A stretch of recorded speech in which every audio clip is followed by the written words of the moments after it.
And so all of a sudden, the 70 or 80 of our young adults, like all of a sudden, there's just built-in gospel conversations that are happening because people are wanting to know, what is this? What are you guys doing? Why are you here? What are you singing? And they just get embedded in that. And all of a sudden the gospel starts going forth. And then while we were on our way over and the way back, we would always travel through the Middle East in Dubai or Abu Dhabi and end up equipping and helping the church there, training leaders in that context, which was amazing as well, just to learn. Every time you go to teach and equip, but I felt like I was learning more than what I was giving. It was such a beautiful time. Do relationships well. Obviously with your Lord, develop that intimacy with Him. Do it with whatever it takes, however you can do it. Seek Him daily. Seek Him in His Word. Pray. Open yourself and avail yourself to the Spirit of God, the presence of God for sure. And then do that with one another. Develop intimacy in relationships, in friendships, and in family. Because I feel like, man, there's so much we need that we kind of play the game of hiding. We want people to think well of us, and so we pretend, or we hide, or we put on masks. And man, I think it grieves God's heart. He's saying, are you done playing games? Are you done? Well, welcome to the Trust Podcast. My name is Noah Uechi. I'm currently a sophomore here at the Moody Bible Institute, and I'm so glad you're joining us here today. Trust is such an essential part of ministry and leadership, whether we're serving in churches, building teams, or stepping into new roles. Proverbs 3:5-6 reminds us to trust in the Lord with all your heart and lean not on your own understanding. And sometimes that's easier said than done, especially in challenging seasons. I'm here with our guest, Dr. Kirk Baker. Dr. Baker is a Dean of Chapel and Spiritual Formation at the Moody Bible Institute in downtown Chicago. He has degrees from Gordon Conwell Theological Seminary and Moody Theological Seminary. He has years of experience in ministry, developing leaders, and investing in students. Dr. Baker, thank you so much for being here today. To start us off, could you share where you're from and how you ended up here at Moody? Sure. Thanks, Noah. It's a joy to be here. How I ended up here is I came to seminary. So I didn't do undergrad here, did undergrad up in Canada, and this was the late 90s. Felt like I needed to come to seminary, get trained. Came here in 97 for an MA in Biblical Studies, and I was starting to do campus ministry at Uechi. And while I was doing that in seminary, I was working at Solheim, and they had me teach a few classes because I did my undergrad in kinesiology. Okay. And so one thing led to another, and they ended up hiring me on faculty after I finished my MA here. So that's what brought me here. That's what kept me here. I taught here for 19 years in the undergraduate school in the sports ministry program, and then once I finished my doctorate in spiritual formation, I moved over to applied theology and church ministry. So I served a decade or so in that department as well. That's so cool. Yeah. What brought you into ministry, or what led you into ministry? Yeah, I think I came to faith in Christ in my college years, in my undergraduate education, and I think because I found Christ in my college years, it gave me a love and a passion for college students, and that's when I came to seminary, I was like looking around, like, where's the closest campus, other than Moody? And so we ended up doing evangelism and discipleship at Uechi, University of Illinois, Chicago, and did that for the 2 years that I was in seminary, and began to grow and just develop a further hunger and passion for college students and sharing the gospel and discipleship. And so that was kind of what gave me that heart. And then starting teaching here, I felt like, passion and a love for campus ministry, but of a different sort, right? So not Uechi students, but Moody students, and didn't really even know I had a gift in teaching until the chair of the department called me in and asked me to teach a class or two and just observed me. And then there was a opening that opened up around the same time I was graduating from my seminary degree, and they said, hey, we've watched you for a couple of years we think you're the guy we want to hire. And I'm like, I'm not quite sure. But they knew better than I did, and stepped into that and did it for quite a while. Still doing it. What do you currently teach? Right now, this current semester I'm teaching SLIC, Spiritual Life and Community. Next semester I'll be teaching Advanced Disciple Making. I teach usually in the area of spiritual formation and discipleship, depending on what's needed. So, depending on what sometimes Bob McRae or Andy Fletterer, the field chairs in those areas need, I'll step into some of those roles. Sometimes it's in the seminary. I've taught spiritual formation and soul care in the seminary as well. So it really depends on what the need is.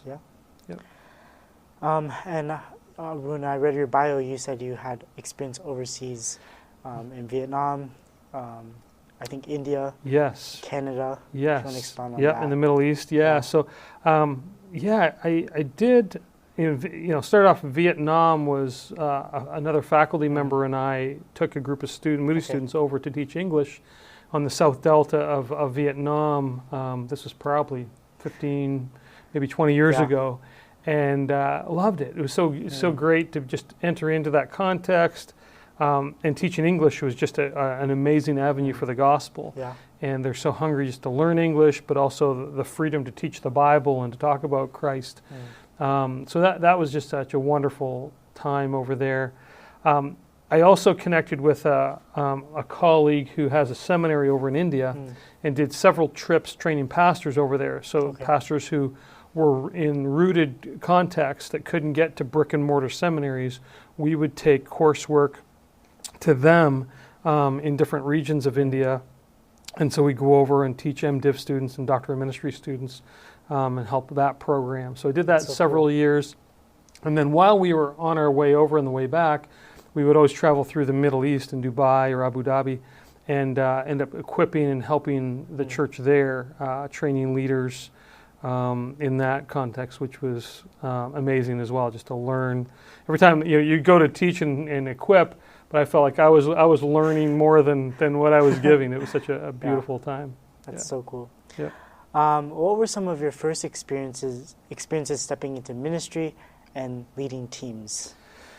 I think early on here at Moody, I ended up coaching the men's volleyball team. So that was a wonderful season of 4 years where I have students, 12 to 15 students, men that I was pouring into, built-in discipleship relationships with these guys. You're traveling, you're coaching, you spend a lot of time on the bus, eating meals together.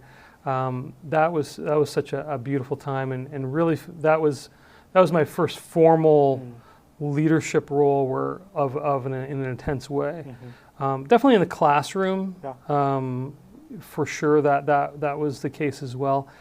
A great season was I ended up in that Department of Sports Ministry, ended up chairing the department, and I was the young faculty member. I was the one who I was probably in my late 20s. There's 5 other faculty members, and they were all in their 50s and 60s. And so even though the academic dean asked me to chair the department, I was like, I'm not sure. If everyone else is on board and they're for it, then okay. But I need their trust. I need their buy-in. Otherwise, I don't want to step into this. So they were so gracious and so loving, and allowed me to lead them, which they were so much wiser beyond my years. And I was the new one, and that was a great season just to learn leadership, have great leaders around me, just to kind of continue to nurture and to help me to grow as a young leader in that role. Later, as a pastor, I was a pastor of young adults at Moody Church for 4 years in discipleship, and I had such great leaders there. Lay leaders. So I oversaw probably about 80 to 100 that would attend on a Sunday morning that was after the main service. We would worship at 10 o'clock, and then at 11:30 we would go down to the basement and have an additional teaching time and more discussion and shepherding discipleship time there. And I had such great leaders that I was able to mobilize and equip, and it made my job as a leader so rewarding, and there was so many things we were able to get after because of their capability. Many of them were engineers or nurses or PhDs in neuroscience, and like just amazing leaders in their own fields, but also who loved the Lord and were able and willing and wanted to lead in the church. And so I had a team full of these leaders, these young adults, who were so sharp, so passionate, so gifted.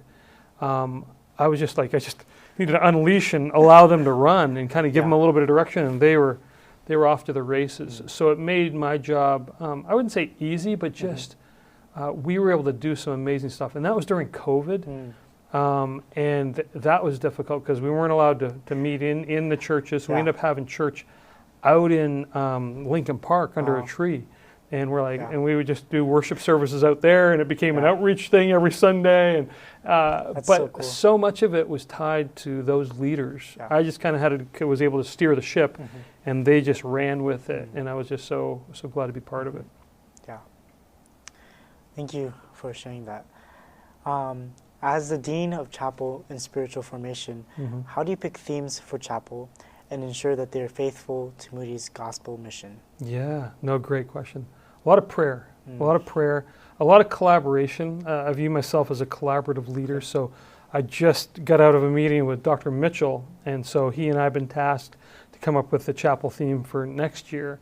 And so we're praying through that, we're talking through that, we're mining the scriptures for that. So it starts with just my own walk with the Lord, and him and I, he getting along with the Lord and me getting along with the Lord, and then coming together and say, okay, what's the Lord putting on our hearts?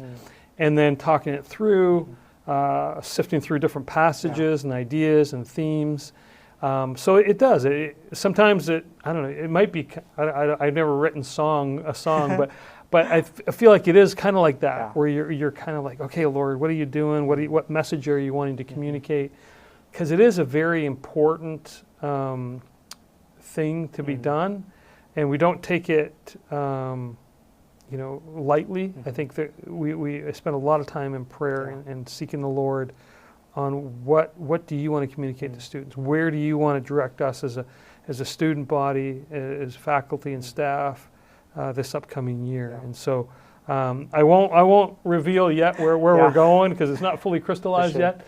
But that's a little bit of the process, and I put a lot of stock in trusting other dear brothers and sisters who are on the same journey. Like, hey, let's collaborate, let's talk, let's sharpen one another, let's push back when we need to do that. But it's through those relational pieces.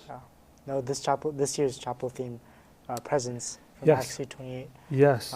I remember going on the student leadership retreat, and all the messages, sermons by Dr. Washington was about being in God's presence, resting in His presence. Yes. And that's been really beneficial in my spiritual walk with the Lord.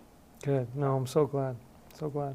How do you consistently maintain trust with teams for chapel on a weekly basis? Yeah, through relationship. Through and those develop over time. For sure. So with my worship leaders, with my staff, with ITS, with all the different counter people who serve behind the scenes or up front, it is developing those relationships. And some of them, you have stronger relationships and more robust relationships than others. For sure. But a lot of it's trust and getting to know them getting to know you. And just kind of walking alongside each other. So there's that, but there's also the intentionality of having to work through things. So specifically with my staff, we meet on a regular basis weekly. We're talking through on logistical pieces, things like attendance, things like worship, things, and we're debriefing on those things as well.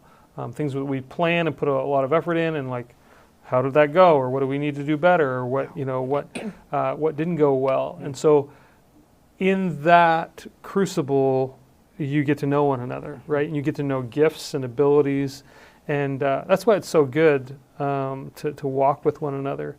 Gautam is my part-time professional who I don't, I don't view him as an employee. I view him as a brother. And so we've known each other for past 3 years, and there's such a sweetness there of us knowing one another in our abilities and our jobs and our roles and what needs to be done, but just such a respect and honor, a love and affection for one another, and trust that is developed, that you can't kind of manufacture that, but it develops over time. But it's really tied to each of you being willing to go there and to not just be employee, but like a brother in Christ, and a willingness. There's many times that our professional conversations bleeds over into personal conversations and back and forth, which is a beautiful thing. What steps do you take to create an atmosphere of trust on a new team, or if someone's joining your team, how do you make that trust? Yeah, I think there's different things you can do. I think obviously rallying around a goal or an objective, like leading worship in chapel, or executing a good chapel service, or planning missions conference, pieces, or things like that. But I think it's also doing life, having meals with one another, and having people into my home, and just the hospitality over a cup of coffee at Joe's. Like, I think there's many spaces that develop that trust, and it comes, but then also allowing your heart to be seen, what you really care about, where your convictions lie, and that comes up through the work, through the ministry, that people see what you really care about, what you're really passionate about, or what you feel deeply about, and what you don't. Right? So allowing yourself to be known and them to know you. And I think that's maybe a good way to kind of capture it, is like, allowing yourself to be known. And I think trust is developed there on a team, that when people allow themselves to be really known, and you seek to know one another, I think it just enhances the good work that can be done, and often excellence that bubbles up. Like, sometimes you see, like, why are things done so well? I think sometimes it is the team behind it, and what's developed in that team that's somehow being put forth as an artifact, or a piece, or a film, or a worship service, that, like, it comes through people. It comes through God through the people. That there's trust in they're with their Lord, but there's also trust with one another, and how that team kind of gels and comes together. For you, where's the line between trusting your teams in their work and stepping in yourself? Yeah, I put a lot of trust in my team. Maybe I trust them too much, and I do that intentionally, because I want them to fail sometimes, and for me to have to step in may not always be the best thing. It might be I need to let them make mistakes. I need to let them, and maybe this comes through my parenting with my sons, is they're not going to learn if I'm always there to catch them. But no, they need to get skin their knee or elbow or fall down, and okay, I'm not going to do that again, because this is what happens. I think there's a level of that. That said, there are times when the leader needs to step in, and having discernment and wisdom on when that point is. And sometimes, like, as a leader, you're not always like, is this the time? Is that the moment that you step in?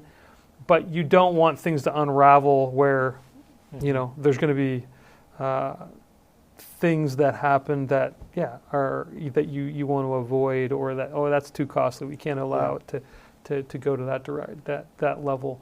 So I think that's part of it, is having that discernment, and to know when do I need to step in. A lot of it's tied to competency, right? You want a level of competency to occur, but you don't want it.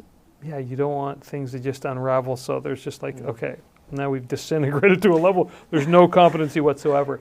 But there's a level of like, okay, what's that threshold where, like, okay, there's the level, you can make mistakes, there's some grace there, but once it gets down to, okay, we need to modify and change things. So a lot of it's reading, understanding, interpreting those situations, those moments. Could you describe a time when you're on a thriving team? Maybe that's the time when you were the pastor of young adults at Moody Church. Mm-hmm. But what made that team experience so positive and successful? Yeah. No, that is a good example. I think it is them. I think it comes down to knowing that they have a pastor that loves them, that cares about them, that trusts them, that is wanting to mobilize them and equip them, and like that isn't there to do all the stuff for them, but like, no, like we're together following Christ. Yeah. And then them responding, right? Because you can be a leader and you can be leading well, but the people aren't following, or they're not responding for whatever reason. But I think when you see that, when you see like, oh, there's a hunger there to follow and to lead their groups well, that's exciting. And I think there begins a dynamic of them in seeing each other's roles. Like, hey, here's my role, here's their role. And that relationship, it all comes back to that relationship and trust. That know that, hey, I'm here when you need me. I'm here to support. I'm here to consult. I'm here to help when you need it. But I'm going to let you run with it, right? And so knowing those spaces is important, and seeing them, the light come on, and them getting a glimpse of what God is doing through them. I'll give you an example. When we were having these services out in Lincoln Park during COVID, because we weren't able to be in buildings in Cook County, we would do these worship services, and I'd bring a message and preach, and some of our leaders would have guitars and instruments, and we'd have worship, and all of a sudden there's a group gathering around on a Sunday morning because they're just walking their dog or playing frisbee in the park, and all of a sudden there's music, and they come over, and all of a sudden there's evangelistic opportunities, right? And so all of a sudden, the 70 or 80 of our young adults, like all of a sudden there's just built-in gospel conversations that are happening because people are wanting to know, what is this? What are you guys doing? Why are you here? What are you singing? And they just get embedded in that, and all of a sudden the gospel starts going forth. But it's not them just standing there twiddling their thumbs. They're relationally engaging with non-believers, welcoming them in to the worship service, welcoming them in to hear the Word of God preached, the gospel preached, and then often it would happen where we'd be going to lunch with some of them afterwards, or we'd be going over in the afternoon playing beach volleyball at North Avenue Beach. So there's just these things that would ensue that the Lord knew and allowed to develop, but it was because faithful believers were able to see what He was doing and just responded in faith. And very little of it was me orchestrating. A lot of it was just kind of like, oh, we're setting the table, and then the Lord's kind of, He's developing what happens. There were several Sundays where that would just occur, and I'm like, oh my, we couldn't have crafted a better outreach opportunity than what the Lord brought through COVID, which we were all belly aching, like, why can't we be in the church? And like, well, the Lord, He knew we needed to be outside under a tree in Lincoln Park because the gospel needed to go forth. We're such a world-class city, and so many dark places here in the city, and that's a great example of the gospel going forth from a church where, it's really cool. Now going into maintaining trust, but how can you, or how have you, maybe this has happened to you, maintain trust with the people you're leading when there are issues going on behind the scenes? I think maintaining trust, there's got to be a level of willingness to share hard things. There's got to be a willingness to risk, like, can I share this with somebody? Yeah, you've got to be able to. And if it's not with this person, it's got to be with another person. You've got to have people in your corner that you can disclose the tough things of life. And sometimes that's in a work context, or in a ministry context, or just in a personal context. And you could just tease out the scenario in each of those. But there's got to be a willingness, I like to kind of live dangerously, so to speak, unto the Lord, like that I'm confessing those difficult things to the Lord, But that, as you think of, 1 John 1:9, you've got to confess it to one another. It doesn't have to be everybody, but at least one other human being that, hey, you need to know this. And that builds trust. It builds honesty. It builds truth. It builds reality. It allows the gospel to be appropriated in that moment. It allows sometimes hearts to be knit together, right? In those moments of confession, those moments of honesty, where not that we're sweeping sin under the rug, but we're identifying and building trust because oh yeah, I can identify with that because I sin too. I struggle too. There's tough moments in my life too and you begin to see that. Often the brokenness that surfaces in our own lives, in whatever context, is sometimes the thing that welds friendships and relationships together. And sometimes that's what I see happening in good leadership opportunities. That am I willing to kind of be real with somebody, to say, hey, I'm having a tough day, or I'm struggling with this. And it doesn't mean you disclose everything to everybody, but there's got to be a couple of people that know. Yeah. Thank you. How would you approach people on your pastoral staff when you're maybe at Moody Church who have different opinions about church practices? How do you maintain trust in each other when God seems to be saying different things to each of you? Yeah. Or it could be here as well at the Moody Bible Institute. Yeah. No, that's a great question. You got to remain a learner, right? None of us have it all figured out, right? We've got to. One of the things that I pray for our faculty and our administration is that we stay academically humble, right? That great scholars with doctorates and written books and do amazing things for the kingdom of God. But we've got to remain, have a humble heart and a humble posture to each other.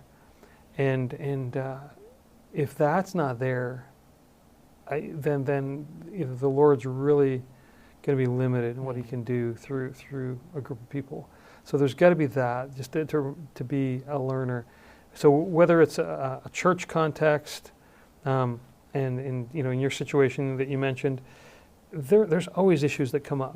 There's always issues that we disagree on. There's issues that I think you need to discern to what are those issues. There's some that are very gospel, the deity of Christ and the authority of God's word and things like that. They're okay, these are central issues, and you've got to navigate those with grace, but also with truth. And you can't water it down, and you can't negate that. There's going to be other issues that are peripheral issues, and that you learn and you listen and you hear and you consider and say, hey, there's probably something here I can learn and listen to. And that hope that it would be reciprocated, that they would learn and listen to your conviction. But it would be a dialogical dynamic there that builds trust and respect. Even at the end of that day, with that issue, if you walk out of the room and you still disagree, that's fine. Yeah. But there's respect, there's honor, there's trust there. You maintain personhood and value the personhood, and that the argument or the issue doesn't become the main thing, but you respect one another in being created in the image of God. Yeah. Thanks for sharing that one. I think being humble, as you said, is very important.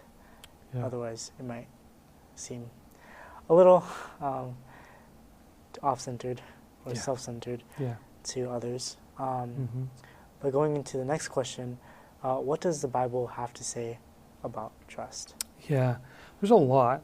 And the more I was thinking through this, so many times when the Bible speaks, or authors in the Bible speak of trust, it's trust in the Lord. Trust in the Lord. Trust in the Lord.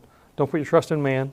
He'll let you down. And I think that's just a good theme, to take in a ministry. Like, we will disappoint one another. We are broken, sinful human beings, and we don't have to wait very long until we disappoint one another. For sure. But trust in the Lord. And I think that's a theme. One of the texts I was looking at in Proverbs 29:25, it says, the fear of man lays a snare, but whoever trusts in the Lord is safe.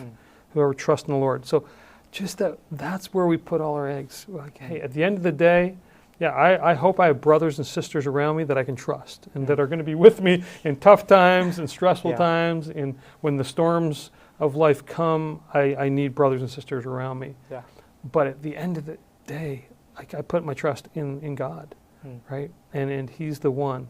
And so I think that's it. And not that we are surprised when brothers and sisters let us down, right? I think that's, I think we own it when we do disappoint others and we break trust. I think that's another piece that we need to really consider of like, okay, there's going to be times that I do break trust. I'm not trustworthy. Own that. Confess that. Repent of that and say, how do I walk in a different way, Lord? How do I follow you being a trustworthy Lord and King? Let me follow your pattern, and that there be fewer and fewer times where I break trust. If you've ever broken trust with someone, how have you rebuilt that trust? Yeah. Or how have you seen others rebuild trust, maybe with you? Yeah. No, that's a great question. It's hard to talk about this and not talk about your own family, right? Because I think those most intimate relationships are the ones that are most significant and important. And I think of I have two sons, one who's 17 and one who's 21. And, discipling them growing up, a lot of it, is like, you want them to see and watch your life and instruction, and there's good conversations around the dinner table and prayer and time in the Word and stuff like that. But sometimes, I think the most profound times that I look in their lives is when they've seen Dad make mistakes, right? Like when I've broken trust with their mom, right? When I've said a harsh word or I've sinned in some way. What do I do, right? And they're there present in that moment because they're in our family. That's the pivotal moment that they see me taking hold of the gospel and to say, okay, to confess, to say, honey, I was wrong. Will you forgive me? And confess to the Lord and say, hey, and to these boys to say, hey, what you just saw me do, that wasn't right. I'm confessing to your mom because I said a harsh word or I said it in a harsh way or whatever the situation was. And for them to see that there's the gospel. There's the gospel at work. And that's how I think trust is built. They need to see that their dad is a sinner, right? That I sin. If they don't, then I'm just playing a game. But they need to see that I am a sinner, but what do I do when I sin? That I confess it, do I acknowledge it, that I repent of it, that I receive Christ's forgiveness, that I receive the balm that the Lord is in the gospel to pick me up, dust me off, set me on my way, to say, hey, here's the way in which to walk now. To own that, because that's going to model for them what they need to do. Because it's not going to be very long until they sin, right? And they make a mistake and they break trust with their Lord or with another human being, and they develop a pattern. Am I going to dismiss it? Am I going to pretend it didn't happen? Am I going to try to justify it in a worldly sense? Or am I going to own it and confess it and learn from it and have God teach me through that? And through that, rebuilding trust with another human being and reestablishing trust with the Lord. Wow. Do you have, since you have been serving in ministry for a long time, what are some principles or key takeaways about leadership or trust that you personally have found and used in your life?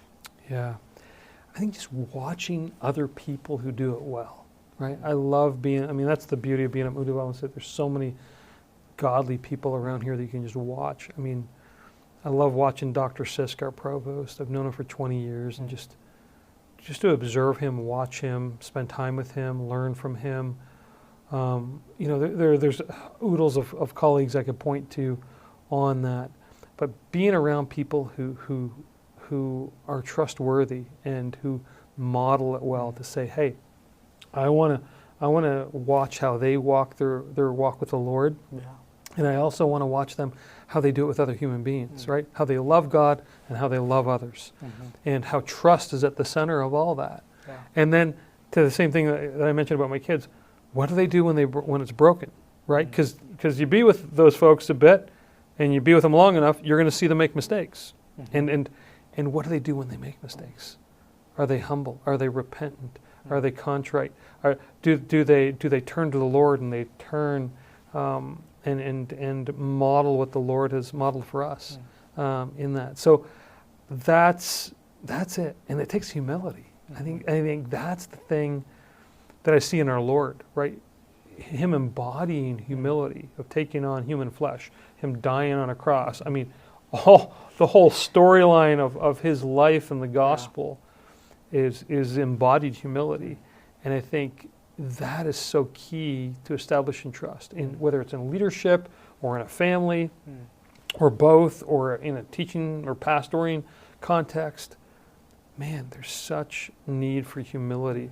And when you see it lived out, it's so attractive because it's so not the norm in the world, right? I mean, there's very little that you see when you watch TV or you watch celebrities, and I'm like, oh my, it's so countercultural, it's so different, but it's so attractive, it welcomes you in, and it makes a connection and say, oh, yeah, I'm like that.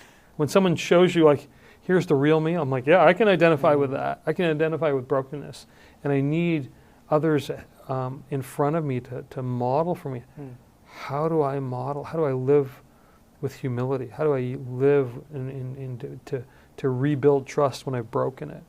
Man, it seems so basic, but man, it's such an important lesson. Yeah. So I think, thinking of people heading out into ministry, stay humble, stay a good listener, be a learner, a lifelong learner.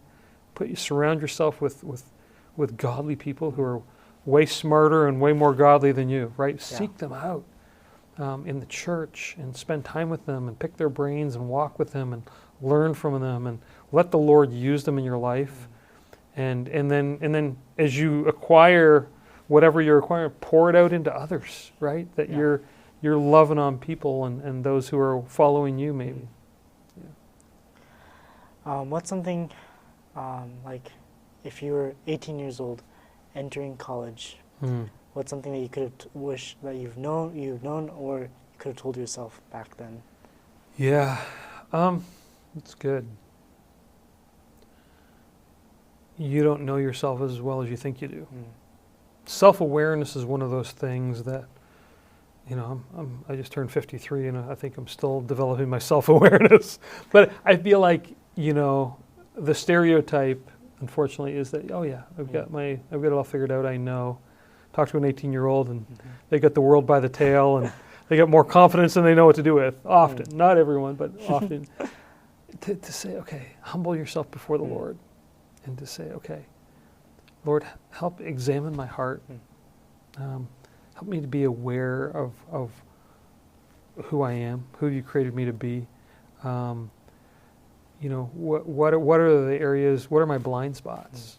What am I not seeing? And part of that comes through putting good friends around you who you give access to speak truth to you, to tell you when you're being a knucklehead, when you're not doing this, when you're sinning. I think we need that because on our own, we can easily go a while thinking that we're all that, and we need the grace of God to kind of point that out, to expose us a little bit. This is our final question, but what is your advice for graduating seniors that have been trained and been equipped for ministry here at the Moody Bible Institute as they enter the next season of their life, whether that's church ministry, a nonprofit, or education, and leading teams and sharing the gospel with others? Yeah, no, great question. Man, there's a lot. Do relationships well. Obviously with your Lord. Develop that intimacy with Him. Do it with whatever it takes, however you can do it. Seek Him daily. Seek Him in His Word. Pray. Open yourself and avail yourself to the Spirit of God, the presence of God for sure. And then do that with one another. Develop intimacy in relationships, in friendships, and in family.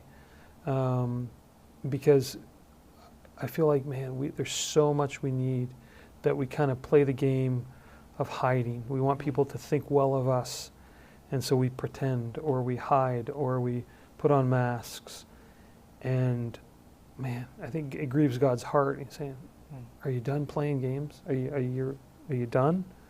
And because I think as we think of those closest to us, when we think of those relationships closest to us, usually they're closest because we've been through stuff together. You know, we've been through crisis, we've been through turmoil, the storms of life. We've been there for one another and seen each other at our worsts. We need people like that, and we need to develop relationships and understand what develops intimacy like that.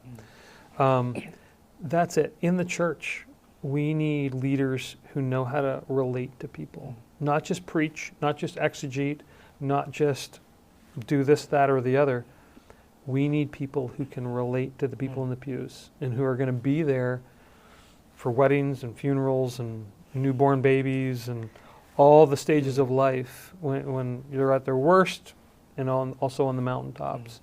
We need that. And so the gospel came through a relationship, and we need to continue to move out in relationship. Jesus was always moving out in relationship. He was always leaning out. He got away with his Father in those intimate moments to be alone, but then he was always moving out in relationships.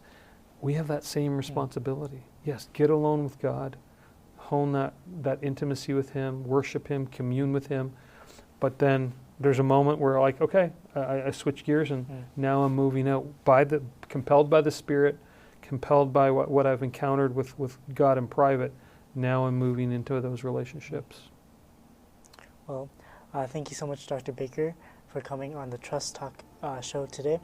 And it was I loved all of your insights on the topic of trust within the church, your leadership, and the academic context. Thank you to everyone listening. And to learn more about Moody Bible Institute, please go to moody.edu. I hope you have a blessed Thanksgiving. Great. Thanks, Noah.